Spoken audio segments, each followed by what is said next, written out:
And we were very impressed and happy with the reaction of Nigerians. They went back to the farm. And we made sure our neighbor, especially Nigeria, understand us, because there are Nigerians that order food in Niger for Nigerian market. The Nigerian government cooperated with us. So really, we defended on ourselves, and Nigerians do not regret it. Corruption is very difficult under this system. Even under the military system, luckily I have experienced both occasions.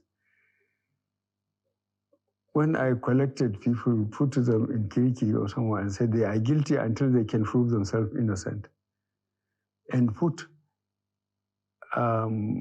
investigation panels based almost on the geopolitical zone for people that held positions, governors, ministers, commissioners, heads of parastatals, because then people don't get that position until they declare their assets. Then they are faced with the bank statements and their assets. If they cannot explain, the balance is taken away from them. But what happened? Eventually, I myself was arrested, detained, and they were given back what they have looted. So that's why I wear Agbada and join and see what this partisan politics is all about. I will not change, but the system here, those who have the money, they can take sons, first-class lawyers. Cases will take 10 years. And doing things with immediate effect was not possible. But I assure you that in spite of the problem we are having with the system, whoever we have correct intelligence that he's not being very accountable, we ease him out. We don't give it too much publicity. But I assure you that those who are responsible, who are holding responsible positions, know that we don't tolerate corruption. Shekau is reported dead. Does that give an opportunity for us to zero in and consolidate and secure the Northeast? The problem of the Northeast was very difficult. The governor, the present governor, is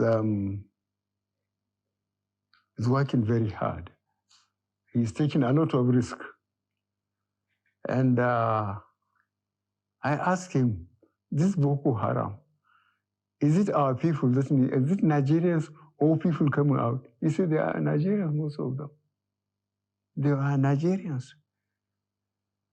As I said, the only way we got them around was that you can't kill innocent people and said God is great. That worked very well, but I think we have a problem of unemployment. We have a problem of a lot of youth looking basically for what to eat, not even to talk of accommodation or dress. The level of poverty is almost unimaginable. So this is a problem. But those who are really keeping in touch with what we are doing, they know the difference between the time we came in and now. And the people of Northeast and South, I think, are the best judges for the performance of this administration, because they know what they were in and they know the condition now. I was in Katsina last year. At the height of this insecurity, of this banditry, it's like insecurity has moved from the northeast to the northwest. People can no longer go to town. How do you respond to some of this time, especially banditry in the northeast? Well, I had series of meetings. You know, the whole security apparatus was changed, as you know. all the service chiefs and the IGs went. The ones that succeeded them had been part of the system. So we had series of meetings with them, at least 3 meetings, each one lasting more than 2 hours. Firstly, I allowed them to go around,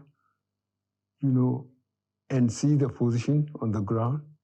They made changes in their offices and commands and the men. And we told them that we want confidence to be rebuilt. As you observe, people to go back to the land so that we wouldn't have food problem. And I think that is being done. We are giving it less publicity because we don't want to make them aware that we are taking them head on. But I think those who are in the field know. They have been suffering a lot of casualties. And we stopped, for example, mining in Zamfara State. We expelled the foreigners, and we are talking to the government, although he is not in the federal government's party, but we want to secure Zamfara, Sokoto, and so on. And we mentioned Katsina and so on. But the important thing is the question of local security apparatus. We have police in every town. And I've been talking to the police, trying to push them as hard as I can. They don't wear uniform and sling their rifle just to intimidate people, but to make sure, if necessary, they use it to bring security. In the Northeast, you know what was happening. In the South House, you know. I, too, was almost overwhelmed by what is happening in the Northwest. But we are treating them as criminals now. They are experiencing a lot of casualties. They will not say it because they don't want to demoralize their recruitment constituencies. But they are suffering a lot of casualties. We know that. Mr. President, still on the issue of security. Yes. Each zone you would have witnessed has sort of taken matters into their own hands with different kind of security apparatus, like the civilian JTF, Amotekun, and what have you. Has the time come to now formalize state police in Nigeria? I have seen, or I have been reading it in the newspapers. Those of us who are old enough to know the old NA police and so on. That time, the traditional institutions leaders were very effective. In each community, you know, I will give you one example of recent. 2 governors from the Southwest came to tell me that the cattle rearers in some of the forests there have killed farmers while their cattle were eating on their crops. So I told them, you campaigned to be elected, and you are elected. He said, yes. I said, go back and sort out yourself. Because there has been a system, as all of us here could recall, even your local government, when there are security at each level, at local government and state, it consists the traditional leaders in that area who have been there for generations.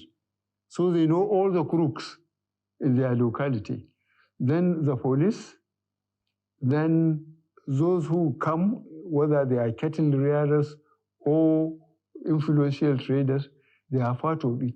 They meet either monthly or quarterly, you know, and discuss the security within that level. If it is above them, they pass it on. So I told those governors to go back and go to the old system so that they will have intelligence. They will know what is happening in their constituencies. They just can't go around and win election and then sit tight and think somebody will do their job for them. I just send them back. Mr. President, the 17 governors in the southern part of the country recently called for restructuring. They also announced a ban on open grazing in the southern states. But despite that, the Attorney General of the Federation, Abubakar Malami, SCN, said they didn't know what they were talking about. But what exactly is your own opinion on open grazing? What steps are you planning to take to put an end to farmers' herders clash? You want me to contradict my Attorney General?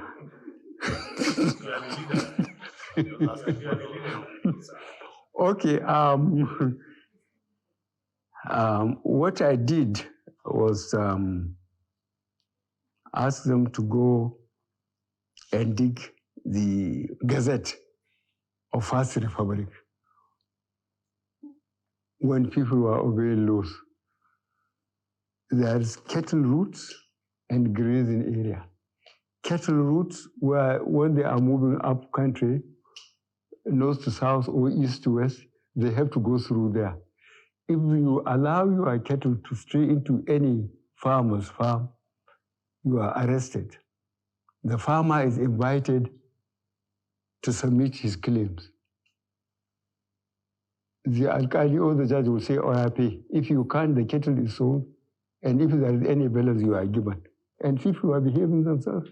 And in the grazing areas, they built earth dams, put windmills, in some places even veterinary departments, so that the herders are limited. Their route is known, their grazing area is known. If they have any problem from the locality is known. But I'm telling you, this rushing to the center, you know, people just, I think. So I asked for the gazettes, you know, to make sure that those who encroached on these cattle routes and grazing areas will be dispossessed, you know, and try to bring some order back into the cattle areas. The problem is trying to understand the culture of the cattle rearers. There is a cultural distance between the chiefs and the Fulanis.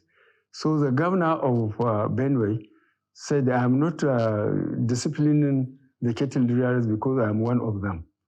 I cannot refuse to say I'm not one of them, but he's been very unfair to me. And I told him that the Nigerian cattle rearer was not carrying anything more than a stick, sometimes with a machete, to cut some trees and give it to them anymore. But those sophisticated ones, they are good with AK-47. So from all the Sahel areas, people rush to Nigeria, you know, and Fulani from Mauritania or from Central Africa look the same. So they think they are Nigerian ones. And I assure you that we are trying to resuscitate these cattle routes, grazing areas, and make them accountable. And then this cancelling of taxes, ordinary people like it, but the problem of accountability, you know, when taxes are being paid, people are behaving themselves. But now without taxation, people are doing what they like. Yes, that brings us to the question of power devolution. All these taxation things, these were things that were working in the first place, but they are no longer working because of correct. And that's what people are talking about, restructuring the federation to make it work for them. And it was part of the APC manifesto in 2015. And what is your position now on devolution of powers? Devolution of power, you have to define it. Is the legislative list. Take some of the things to residual and keep a few in concurrent, while have a strong defense in the center. Well, virtually, local governments are virtually killed. You know it. The 3 tiers of government, federal, state, and local government, if they are being followed properly, we wouldn't have all these social problems. But the problem is the local government have been virtually killed. And this is not good for this country. It's not good for this country because those who became the local government chairman have been compromised. If your local government is, say, entitled or is supposed to receive 300 million, a letter will be prepared for you to sign that you have received 300 million and you are given only 100 million.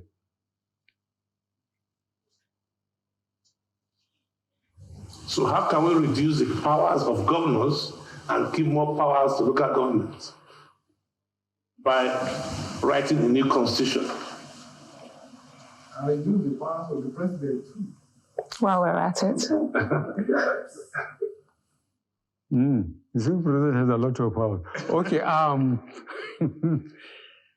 I think this question of accountability is very important. The schooling, especially education, is suffering so much. If, for example, during our generation, I spent 9 years in boarding school. And the teachers then treat us as they treat their own children. If you do well, you are brought before the classroom and praised. If you misbehave, they remove your thing and plug you there in front of the class. So you just have to behave yourself. But now, one of the chaps from Ogun State, Pastor Bakari, he told me when he came back from America, he went to his alma mater, and he couldn't differentiate between the teachers and the children there. You see, the teachers used to take students as their children, and they have all the time for them. But problem, the standard virtually has collapsed. We have a lot of problem.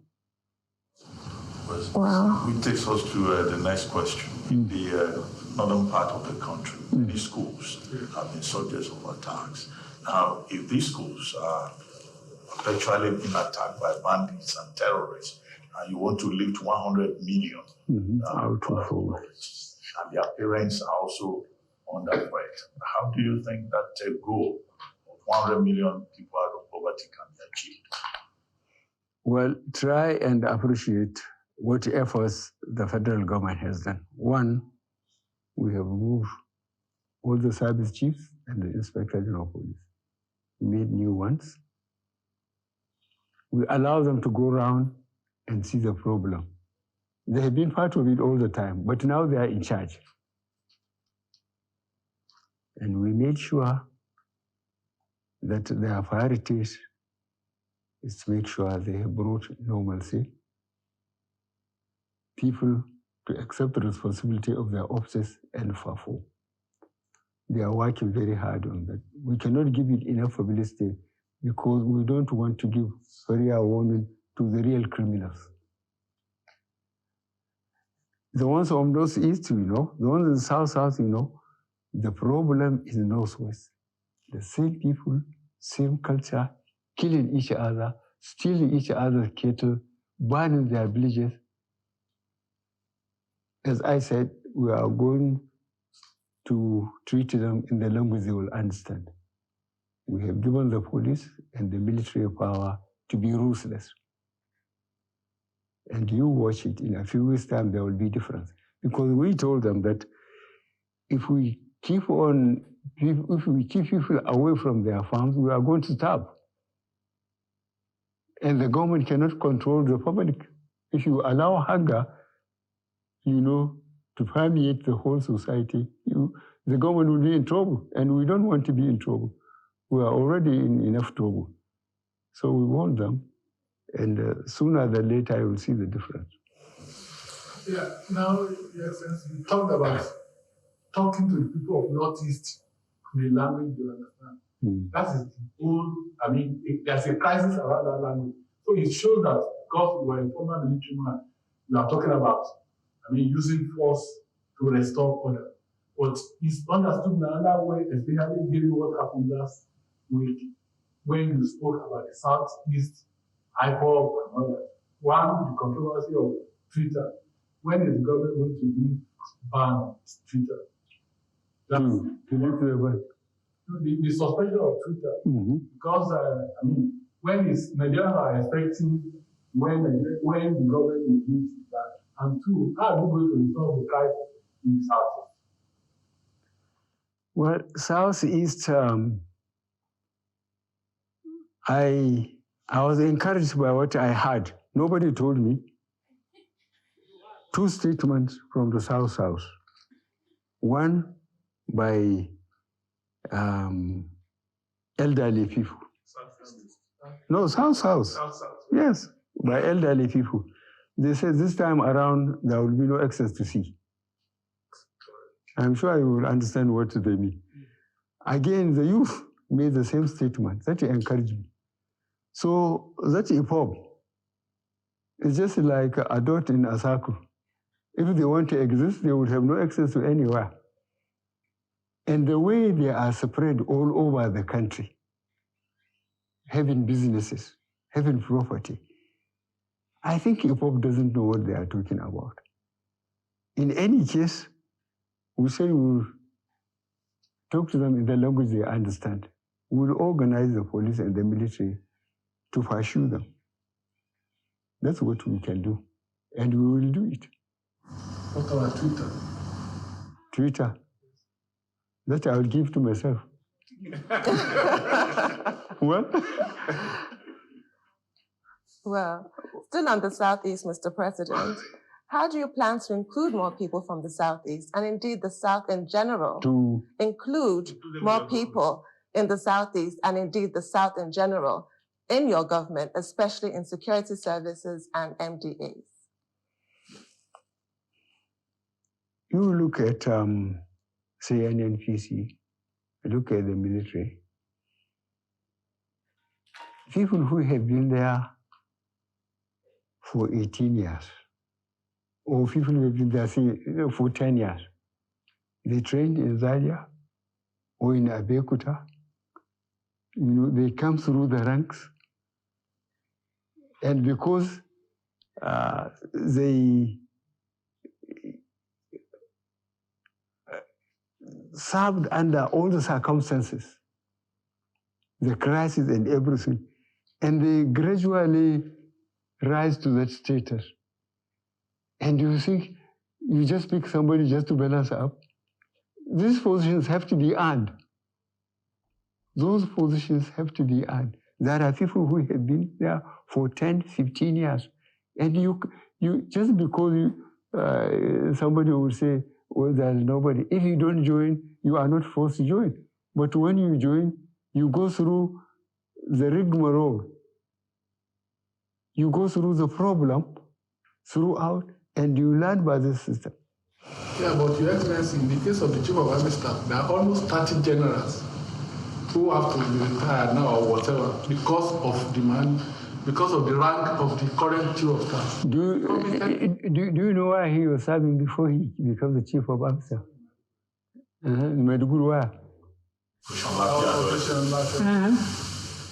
You can't get to pick just somebody just because he is wearing seniority and make him. You put somebody who has been in the mill, who has suffered with the soldiers, they know him, he fought with them, and so on. To tell you the truth, on individual basis, all these chaps, they know me. Because I want to do, but I don't know them. I have forgotten them. Some of them, I don't know them. Operational experience was a part of it is, because the soldiers, to be effectively led, must be somebody they know they are alone to him. He exposed himself to him. Leave the security services. I believe one of the things we're talking about is signaling and of belonging. Beyond security, Southeast, they want to be secretary to government. They want to be other things. Like you said, you've chosen 2 or 3 of them, like Okadipo as VP. So you've said you don't have anything against them. So why don't you, as father of all, bring them more together? Make them feel belonging. Make them feel like your children. You better get a list of our civil servants. if you think there are no people from Southeast, there are people from the Southeast, but they know they have to go through the mill. Mr. President, I was going to ask about the challenges you referred to earlier about fighting corruption and how difficult it is under a democratic system. Yeah. But there's this perception, general perception that, well, the best way to escape prosecution is to just join the ruling party. Because one or two governors that joined APC, you think that was why they joined? Well, it's a matter of perception.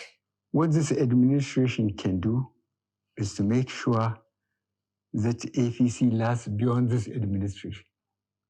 And we started registration from polling unit to ward, to local government, to the state, so that APC will know how many of them there are in state by state, in even local government by local government, so that by the time this administration goes, there will be family on the ground and they can continue. And that is the best thing politically for the country and for the party. So it's not as if, but to have a lot of intention, people believe that once you join APC, you rule, that your rule is not a free corruption that the capital. No, you are very, very unfair to us. Now, power rotation. Yes. There's an agreement in APC to move power from north and south. But what parts of the south, or where do you think the president should come from to keep your legacy going? Should we allow the party to decide? I have just told you that we started from bottom up. And I gave the acting chairman, at the end of this month, June, he asked for an expansion. For them, the committee, we developed terms of reference, we put a committee, and they are going to give me this report by the end of the month on the convention we are going to conduct and then arrange the general elections, up to 2003, all the elections. And we will start this from bottom upward so that members of the party will feel they are involved in decision making. Nobody is just sitting here in Lagos and asking them what to do. This is what we are arranging. So there's no succession plan? No, succession plan, it depends on the party. We are going to leave that to the party. The party will sit and make its decision by the constituencies, they won and so on. So those who want to be president, they better join APC. Economy and the limited economic growth that we've seen recently. And I'll start with foreign direct investment. Even though your administration has given the right signal with regards to ease of doing business, Nigeria has barely improved. And we're losing foreign direct investment to our neighbors, such as Ghana. What can you do to make Nigeria a more competitive and more attractive destination for foreign direct investment? Well, this question was answered when there was this answers. You remember the young people who wanted to march here and remove me when they were checked that answers. And my answer to that, I got the members of the Executive Council. As you could recall, by the Constitution, there must be a member of Executive Council from each state. That is the Constitution. Every state must be represented. So I got them on a Wednesday, a day like this. I said they should go, each one should go to his state, speak to the governor, speak to the traditional leaders, speak to the business people, and speak to the youth, especially, and tell them that the federal government, no more vacancy, is full. Go to any state governor and ask him now to give you a contract or to give you a job. He will tell you there is no vacancy. The same thing with local government. So you may have a good decree, but you may die without having a job. Why? Because nobody is going to invest in an insecure environment. So I told them, I said they should tell the youth that if they want jobs, they will behave themselves, make sure Nigeria is secure so that people can come and invest. Nigeria is resourceful, people know it. We are a rich country. God has endowed us. But nobody can bring, look at the today, like 200 buses bought by the former governor of Lagos. Some of these boys went and burned the vehicle. The governor made an album, came and I took the album and put it aside. I said, go and tell them to walk. Who will go and invest his money in an unstable environment? Nobody will. It's just common sense. So you behave yourself, you make Nigeria secure, and people will invest. So coming back to competition, looking at the issue of, as we are petroleum minister, Mr. President, the issue of spending money for subsidies, which is taking monies that have been invested in infrastructure, which we also come to. How do we deal with the subsidy question of petroleum and power? It's a very difficult question, and I suspect you know it. Nigerians visit their oil, so it can't be too expensive. Nigerian petroleum is being sold from here up to Ghana. At the pump station, Nigeria, people will take it, will close the borders, they put jerry cans, they ride the machine into through the bush.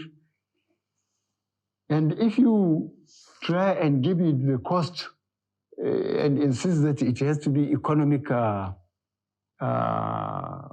base, Nigeria will say this is their oil, and they will riot and push you out of wherever you are, even if it is a presidential villa. They will push you out. They will say this is their oil. So what we want is to try to get the cooperation of customs, immigration, and this border guards so that it cannot be taken in substantial amount. Customs are doing quite well because we are confiscating tankers, selling the petrol and selling the tankers, and the people whom we are dispossessing of this, they don't complain. They don't talk to anybody, they don't say it. Then the government has taken away their tankers and sold their petrol and so on. We are doing it. Mr. President, let's talk about debt service to revenue ratio. Under your watch, it has risen from about 40% to 90%, thereabouts. And there are many who are complaining that, well, because of this heavy debt burden, it's becoming very difficult to fund infrastructure. What measures is your government putting in place to diversify the economy and to further increase revenue? Well, you start talking about the infrastructure. I would like you to check how much we are earning from 1999 to 2014. Our production. If you check, you will find out the average production was 2.1 million barrels a day. At the average cost of $100 American per barrel. So 1999 to 2014, we were earning 2.1 million times 100 each day. Look at the state of the infrastructure. Look at our roads. Look at the rail. Look at power. And tell me which country developed without infrastructure. And did you ask those regimes or that regime, whichever it is, what they have done with the money? No roads, no rail, no power. I sit here and see the amount of casualties we are getting between Lagos and Ibadan alone on a daily basis. Tomorrow I'm going to commission the rail, the roads, and ask people who are living in Lagos now going to Ibadan or coming up country, how easy they have found it. This is what we have been doing. But what have they done with all the money they are getting? Look at power. There had been a lot of waste. There had been a lot of waste. Yes, I was commending you on the infrastructure. Your government has done quite a bit on infrastructure, but there is also something about infrastructure that is surprising to many Nigerians. You are carrying a lot of this infrastructure to Niger Republic. Road, rail, people are wondering, what is the attraction of Niger Republic? Why is there obsession by the Buhari administration towards Niger Republic? How many neighbors do you have? Both on individual and the national rule. You have to cultivate your neighbor. If you don't, you are in trouble. If you could recall, when I came, I went to Chad, I went to Niger, I went to the Cameroon. Look at what happened with us Boko Haram. If we are not in the good relationship with Niger and Chad and Cameroon, Boko Haram would have done worse things to us than this. And you say I'm carrying to Niger. I told you the border between us and Niger is 1,500 kilometers. And in Niger, you see, I spoke to one Frenchman, and I have to tell you this. He spoke nonsense. I say, you people, in 1885, you sat down with ruler and pencil and draw lines. I say, I have first cousins in Niger. There are Kanuris, there are Hausas, there are Fulanis in Niger Republic. Just as there are Yorubas in Benin, Republic, and so on. You can't absolutely cut them off. But the rail, look at the plan, if you read the plan, how we are rehabilitating the rail. Niger, they have discovered oil too, as you know. And we don't want to allow them to go through Benin Republic. We want them to come through Nigeria. We hope they will decide when we take the rail up to Marathi that they will send all their exports and so on through Nigeria rather than through Benin. Because with the railways and the roads working, both from Maiduguri to Port Harcourt, from Kano to Lagos and so on, people will be very busy. And I believe if you make the infrastructure work, road, rail, I assure you that Nigerians will keep themselves very busy and they will leave you alone. But when the roads are not more trouble, the rail is virtually crippled. People have so much time to harass you. Mr. President, now that you've overcome your health challenges, what is the, looking great, what is the outlook for the last 2 years of your presidency? And then in retirement, after 2023, what do you plan to do? Your presidential library, what projects will interest you in retirement? Thank you very much for thinking that I'm okay.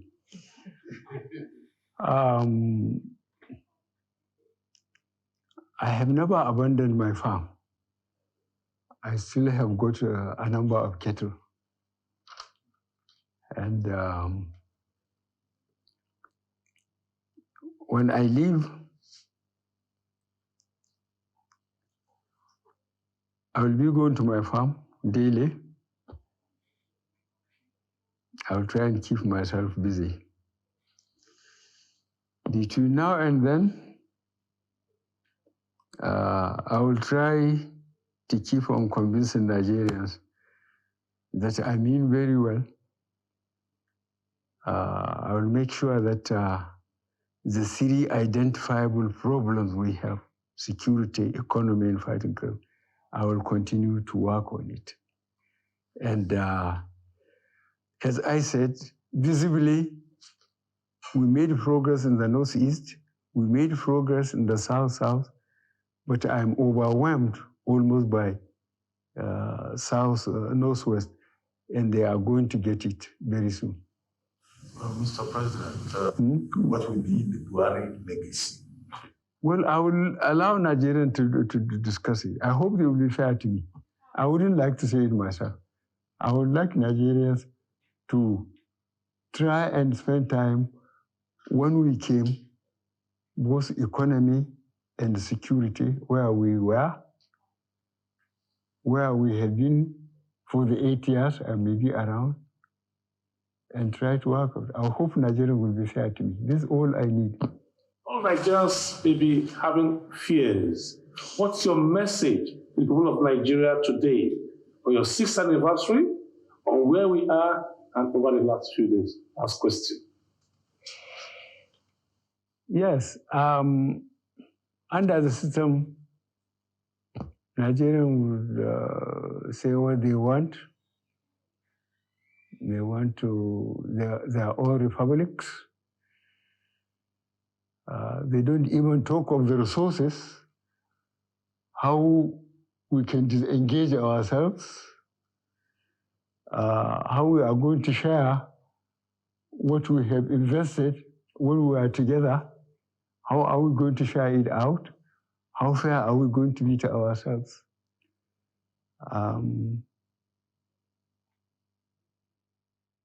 And try and see our population, our young population. If we cut ourselves into pieces, can we win the confidence of investors, real investors, people to come and build factories, employ people, produce goods and services, and then earn from taxation, from employment? I don't like the way Nigerian elite is allowing ignorant or careless people talking all over the place. We have so much to learn and so much to guide together than to try and disorganize people's way of thinking that if you become a republic, things will be all right. Let them see how long it took us between 1960 and now, how we came about. We have consolidated it. Mr. President, thank you so much.